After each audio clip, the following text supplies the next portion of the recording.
सितंबर आ चुका है, आप लोगों के हाफ ईयरली चल रहे हैं, कुछ लोगों के शुरू होने वाले हैं, कुछ लोगों के खत्म हो चुके हैं।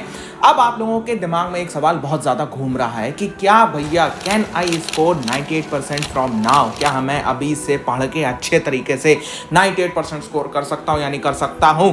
आज की वीडियो ये तुम्हारे लिए गेम चेंजर होने वाली है, पूरे के पूरे सितंबर महीने के लिए और आगे आने वाले जितने भी आपके 5-6 महीने बचे हैं उसके लिए हम पूरी की पूरी स्ट्रैटेजी इस वीडियो में डिस्कस करने वाले हैं। तुमने जो प्रॉमिस अपने पेरेंट्स से करा है कि हाँ हम अच्छे मार्क्स से पास हो रहे होंगे, अगर ये वीडियो तुम शुरू से लेकर एंड तक देख लेते हो तो भाई साहब आप उस प्रॉमिस पे पूरा का पूरा उतर सकते हो और उस प्रॉमिस को पूरा कर सकते हो। लेकिन शर्त ये होती है कि तुम्हें अपनी दिलो जान लगा देनी है इस प्रॉमिस को पूरा करने में, और साथ साथ में अब तुम्हारे पास टाइम बिल्कुल नहीं बचा है, मात्र तुम्हारे पास में बचे हैं 3 से तुम्हारे पास में है। क्यों मैं ऐसा कह रहा हूं, मैं आज की वीडियो में पूरा का पूरा बताने वाला हूं। अब तुम लोगों का वो टाइम आ गया है कि जब तुम पूरा का पूरा सीरियस हो जाओ, क्योंकि हाफ ईयरली तुम्हारे ज्यादा बढ़िया नहीं गए हैं, कुछ बच्चों के हो सकता है बहुत ज्यादा अच्छे गए हो, लेकिन अब आपको बोर्ड एग्जामिनेशन के लिए भी सतर्क हो जाना है। क्यों? क्योंकि सीबीएसई ने जो सैंपल पेपर रिलीज करा है उसमें तुम्हारे लिए कोई ज्यादा बढ़िया अच्छी खबर नहीं आई है। तो चलिए आज की वीडियो में बात करने वाले हैं, पूरा का पूरा चालू करते हैं आज की वीडियो को और बात करते हैं क्या आप अभी से पढ़ के 98% स्कोर कर सकते हैं। Let's go. हाँ जो जनाब आ चुके हैं, ये रहा आपका ओवरऑल रोड मैप। अब तुम्हारे पास में बचा क्या, जरा ध्यान से देखो।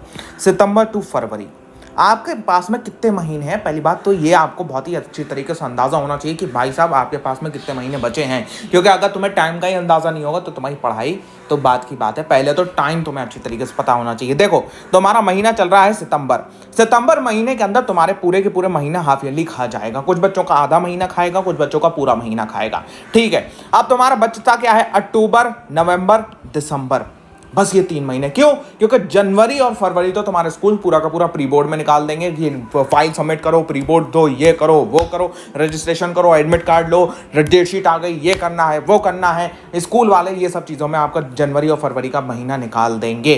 तो अब आपके पास में बचे हैं ये 3, या ये अगर आधा महीना मैं मान लूँ तो भैया क्या कहते हैं 3.25 महीने हमारे हाफ ईयरली के ऊपर ये डिपेंड करता है। कुछ बच्चों के हाफ ईयरली इधर स्टार्ट हो रहे हैं, ठीक है। तो अब तुम्हारे पास में 3 महीने हैं जो तुम्हें जी लगा के पढ़ाई करनी है।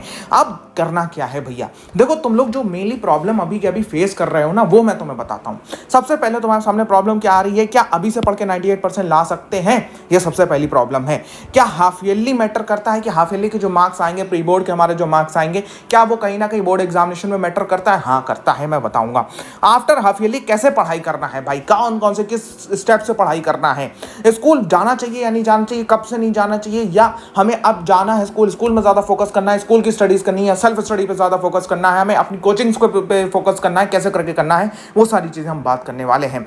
चलो एक एक करके बात करते हैं। सबसे पहले तो अब तुम्हारे पास समय है सिर्फ और सिर्फ 3 मंथ्स का, अक्टूबर, नवंबर और दिसंबर। हम इन्हीं 3 महीने की बात करेंगे। हम ये पूरा महीना आप लोगों को दे रहे हैं, हाफ ईयरली वगैरह अपने निपटाओ, जो तुम्हें एक्स्ट्रा चीजें करनी है, मतलब जिनका सिलेबस शुरू में स्टार्ट ही नहीं हुआ, हाफ ईयरली तक नहीं हुआ, वो तुम अपना सिलेबस वगैरह कर सकते हो।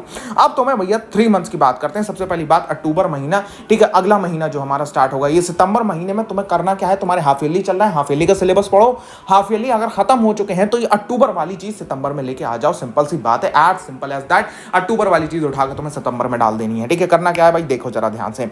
अक्टूबर में final preparation of the syllabus, सबसे पहली बात है अक्टूबर में आपको फाइनल प्रिपरेशन कर लेनी है सिलेबस की, सिलेबस आपका पूरा का पूरा प्रिपेयर्ड होना चाहिए, ठीक है। ये अक्टूबर का काम है हमारा। अक्टूबर में अगर हमारा सिलेबस प्रिपेयर नहीं हुआ तो हमारे बहुत ज्यादा परेशानी का सामना हो जाएगा, क्योंकि अगर अक्टूबर में सिलेबस नहीं हुआ तो ओवरऑल आप समझ सकते हो कि आप फिर बहुत ज्यादा मेहनत करोगे आखिर में जाके कि भैया हमारा सिलेबस ही हो पाए, फिर आपका रिवीजन वगैरह सब कुछ इफेक्ट हो जाएगा और उससे मार्क्स तो एक तरफ छोड़ ही दो, ठीक है।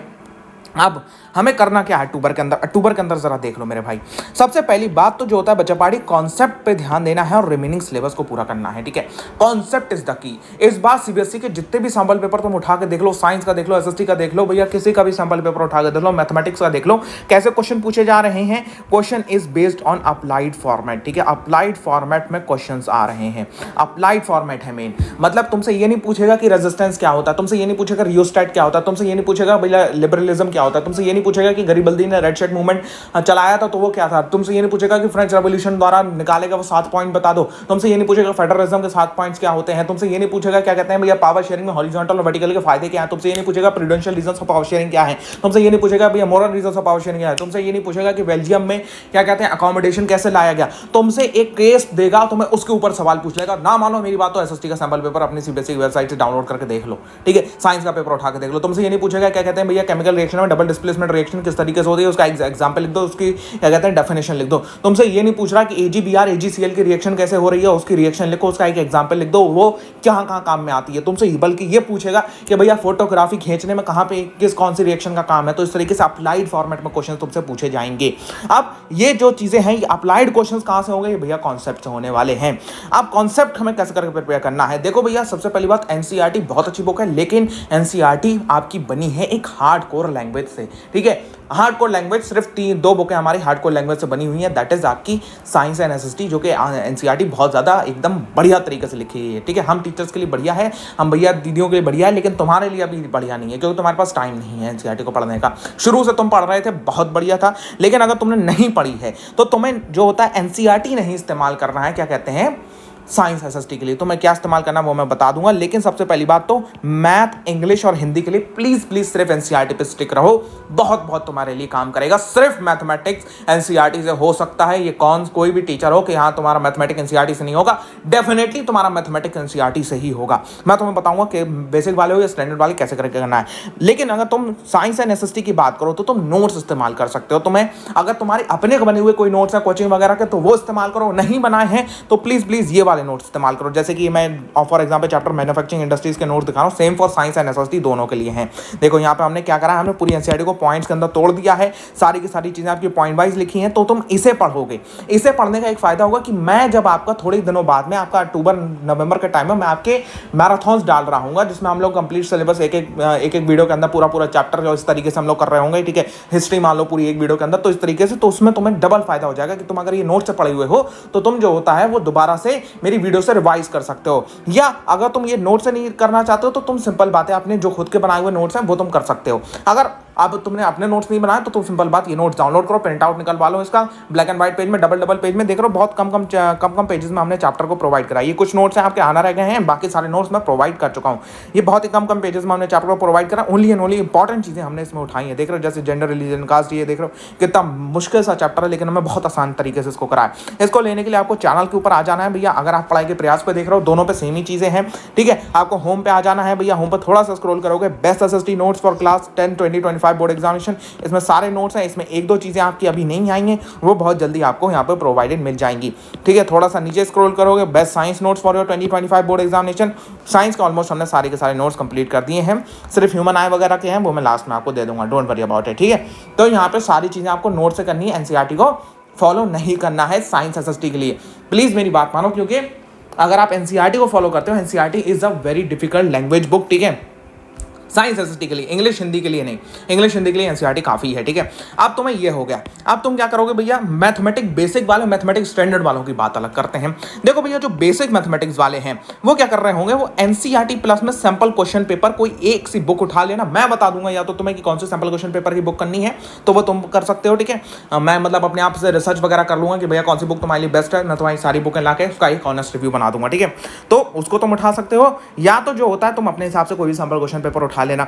मैथमेटिक्स स्टैंडर्ड के लिए तुम्हें क्या करना है, स्टैंडर्ड वालों की मेन दिक्कत है एनसीईआरटी करो, एग्जाम्पलर कर लो, प्लस में सैंपल क्वेश्चन पेपर कर लो। अगर ये कर सकते हो, नहीं तो आरएस प्लस में सैंपल क्वेश्चन पेपर कर लो, आरएस अग्रवाल ये सैंपल क्वेश्चन पेपर। लेकिन अगर तुमने आरएस अभी भी स्टार्ट नहीं करी है, ठीक है, स्टार्ट भी नहीं करी है, तो प्लीज प्लीज अब आरएस को मत उठाना, ठीक है। अब तुम प्लीज ये इस पे स्टिक रहो, एनसीईआरटी करो, एनसीईआरटी एग्जाम्पलर करो, और साथ साथ में सैंपल क्वेश्चन पेपर लास्ट में जाके 10-12 सैंपल क्वेश्चन पेपर लगा लेना। कितने सैंपल क्वेश्चन पेपर भैया लगाने चाहिए, 10 to 12, मतलब जो होता है आप क्या कहते हैं सैंपल क्वेश्चन पेपर 10 से लेके 12 सैंपल क्वेश्चन पेपर तो एटलीस्ट पर सब्जेक्ट के लगा के जाओ, जैसे तुम्हारा मस्त चीज हो रहा हो, ठीक है। तो अब अक्टूबर का तो हमारा ये हो गया, अगर सितंबर में तुम ये प्रिपरेशन कर रहे हो दैट्स ग्रेट। अब नवंबर की बात करते हैं। नवंबर में हमारा मामला है रिवीजन का। नवंबर में is all about revision revision revision, सारे के सारे सब्जेक्ट्स का हमें रिवीजन करना है। इसके लिए हमें 4R मेथड की जरूरत पड़ेगी। 4R मेथड में हमें क्या करना है बच्चों पार्टी, देख लीजिए जरा ध्यान से प्लीज, मैं बहुत दिल से बना रहा हूं। अगर इसको दिल से तुमने फॉलो कर लिया तो भाई साहब तुम्हारा एक भी मार्क्स, कोई माई का लाल ऐसा नहीं पैदा हुआ होगा एग्जाम में जो तुम्हारा एक भी मार्क्स काट दे और तुम्हें बहुत कम नंबर पे लेके आ जाए। एसएसटी, मैथमेटिक्स और साइंस वगैरह में भी मार्क्स कटने की गुंजाइश बहुत कम होती है। इंग्लिश वगैरह में तो भी बच्चे मार्क्स कट जाते हैं, ठीक है फिलहाल तो, लेकिन साइंस वगैरह में तो अगर तुम कायदे से करके आते हो 0 मार्क्स कटता है, मैथमेटिक्स एसएसटी तक हमें, ठीक है। रीविजिट, रिट्रीट, रीलर्न, रिवाइज, ठीक है। तुम्हें करना क्या मैं बताता हूँ। सबसे पहली बात तो जो तुम चैप्टर पढ़ चुके हो उसे दोबारा से रिविजिट करो। वो मेरे नोट्स के जरिए हो सकता है, मैं उस टाइम तक वन शॉट डाल दूंगा, नवंबर का टाइम होगा, वन शॉट आ चुके होंगे तो तुम मेरे वन शॉट के जरिए इसको रिविजिट कर सकते हो कि वन शॉट दोबारा देख लो, फिर उसको रिट्रीट करो, फिर वीडियो बंद करो, नोट्स को बंद करो और जो होता है सिर्फ बैठ के पूरा का पूरा चैप्टर दिमाग में लाने की कोशिश करो कि चैप्टर में कैसे चलता है। अच्छा भैया फ्रेंच रेवोल्यूशन की बात हो रही है, फिर उसके बाद में क्या कहते हैं लिबरलिज्म की बात हो रही है, नेपोलियनिक कोड की बात हो रही है, फिर उसके बाद में क्या कहते हैं हमारा जो होता है unification of Germany, unification of Britain, Balkan regions, फिर हमारा जो होता है कि यहाँ पे बीच में कहीं ना कहीं छोटे छोटे टॉपिक्स आ रहे हैं कि ट्रीटी ऑफ कॉन्स्टेंटिनोपल भैया ग्रीस का इंडिपेंडेंस वगैरह। फिर हमारा सेकंड चैप्टर पे आ जाओ कि महात्मा गांधी का इंडिया में रिटर्न, इंडिया में कॉलोनियल इंडिपेंडेंस के खिलाफ जो होता है वो आवाज़ का उठना। फिर महात्मा गांधी के 1918-1919 में क्या कहते हैं भैया सत्याग्रह, खेड़ा सत्याग्रह, चंपारण सत्याग्रह, फिर इलाहाबाद सत्याग्रह, फिर उसके बाद में जो होता है रॉलेट एक्ट निकलना, जलियांवाला बाग मैसेकर होना, फिर जलियांवाला बाग मैसेकर के बाद में क्या हुआ, महात्मा गांधी ने नॉन कॉपरेशन मूवमेंट निकाला, उसको कैंसिल कर दिया। फिर उसके बाद में सिविल डिसोबीडियंस मूवमेंट आया, उसमें क्या हुआ, नॉन कॉपरेशन मूवमेंट क्यों स्लो डाउन पड़ गया। सिविल डिसोबीडियंस मूवमेंट में सारे कास्ट ने क्यों नहीं, जो होता है सारे के सारे सेक्शंस ऑफ सोसाइटी ने क्यों नहीं पार्टिसिपेट करा। उसके बाद में गांधी जी का गांधी इरविन पैक्ट, गांधी जी का अंबेडकर जी के साथ में पूर्णा पैक्ट, फिर उसके बाद में गांधी जी की सॉल्ट मार्च, फिर उसके बाद में भैया क्विट इंडिया मूवमेंट। तो ये सारी चीज़ें पूरा चैप्टर एनालॉजी बिठाओ दिमाग में। ये डिट्रीशन होता है कि मैं कोई बुक नहीं देख रहा हूँ, मैं कुछ नहीं देख रहा हूँ, मैं जनरली बस अपने दिमाग में पूरा का पूरा चैप्टर घुमा रहा हूँ। रिसोर्सेज डेवलपमेंट कैसे करके हो रहा है। साइंस के अंदर मैं बात करूँ तो भैया केमिकल रिएक्शन के अंदर अच्छा types of the chemical reaction की बात होती है। केमिकल रिएक्शन होती क्या है, किस तरीके से पहचानी जाती है केमिकल रिएक्शन, 4 तरीकों से पहचानी जाती है। फिर उसके बाद में टाइप्स ऑफ केमिकल रिएक्शन कैसे होते हैं, उसमें से इंपॉर्टेंट कौन सा है भैया, हीरोइन हीरोइन रिएक्शन इंपॉर्टेंट है या शादी वाली रिएक्शन इंपॉर्टेंट है या ब्रेकअप कराने वाली रिएक्शन इंपॉर्टेंट है। उसके बाद में रिडॉक्स रिएक्शन के रिड्यूसिंग एजेंट, ऑक्सीडाइजिंग एजेंट को कैसे करके पहचाना है। मेटल्स और नॉन मेटल्स में आपका सबसे पहले तो भैया मेटल्स की प्रॉपर्टीज और नॉन मेटल की प्रॉपर्टीज के एक्सेप्शंस बहुत ज्यादा इंपॉर्टेंट होते हैं। मेटल की रिएक्शन ऑक्सीजन के साथ में, मेटल की रिएक्शन आपकी कार्बन डाइऑक्साइड के साथ में, मेटल की रिएक्शन वाटर के साथ में, ठीक है, मेटल की रिएक्शन हाइड्रोजन कार्बोनेट के साथ में। तो इस तरीके से ये सारी की सारी रिएक्शंस तुम्हें दिमाग में लानी है। इलेक्ट्रिसिटी चैप्टर तुम पढ़ रहे हो तो ये रिट्रीट वाला पार्ट है, रीलर्न का पार्ट है। इसमें क्या करना है तुम्हें, इसमें तुम्हें जो चीज़ नहीं आ रही है ये मत सोचो कि जो चैप्टर तुम्हारा वीक है वो तुम पढ़े हुए हो, बिल्कुल दिमाग से निकाल दो। दोबारा से उसको ऐसा पढ़ो कि भैया मैं पहली बार पढ़ रहा हूँ ये चैप्टर को, फिर रिवाइज करो, फिर रिवाइज करो, फिर बार बार उस टॉपिक्स को लेके आते जाओ, ठीक है। और उसके बाद में साथ साथ में क्वेश्चंस को भी मेकआउट करो, ठीक है। और अब हमारा दिसंबर का महीना आ जाएगा, प्रैक्टिस प्रैक्टिस प्रैक्टिस। दिसंबर में एटलीस्ट भैया 10 सैम्पल क्वेश्चन पेपर पर सब्जेक्ट करना होगा। साथ साथ में मैं आपका लाइव में मेंटी क्विजेस वगैरह बहुत सारी चीज़ें क्विजेस के जरिए रिवीजन और ये सारी चीज़ें मैं कर रहा हूँगा।